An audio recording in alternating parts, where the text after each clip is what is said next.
My name is Idot Lewis, and I will be giving you an overview of a job aid on developing an instructional learning module through CourseSites. Before you begin creating your module, you must set the foundation for the information you are giving instruction on.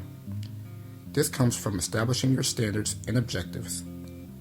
Ensure that these are displayed within each module so the learner can know the overall goal of each module. These objectives should drive the instruction within each learning module and include the description of the lesson, curriculum standards, instructional objectives, and adaptations for specific learners. Now that your objectives are established, you should post tools and resources within each module that can provide assistance towards student engagement and instruction.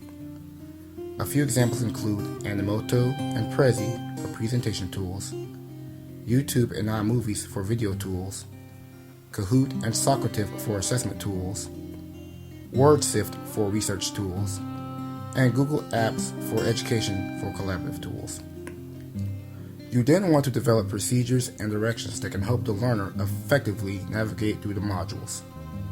The steps should be listed in the order in which the assignments should be completed. Instructional objectives should be reviewed, and you want to provide instruction through instructional videos, research, and readings. There should also be opportunities for collaboration and discussion among instructors and students.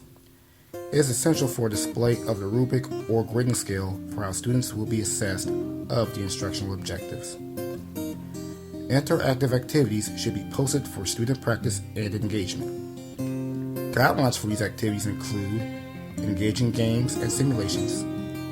They must be relative to their learning objective, tracks the progress, and is easily accessible with updated links. Interaction between the instructor and student is important, and opportunities for communication can occur through the discussion board or email.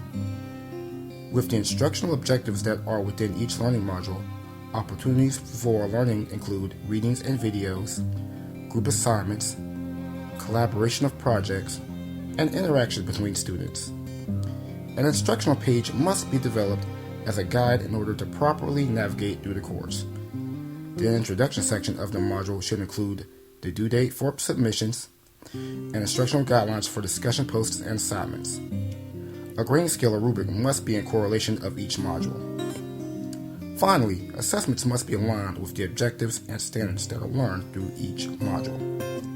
A culminating ending assessment shows mastery based on the grading scale or rubric outlined in the procedures. Examples of quality assessments include discussion posts, online quizzes and tests, group projects, and presentations. I'm Idot Lewis, and this was an overview of a job aid on developing an instructional learning module through CourseSites.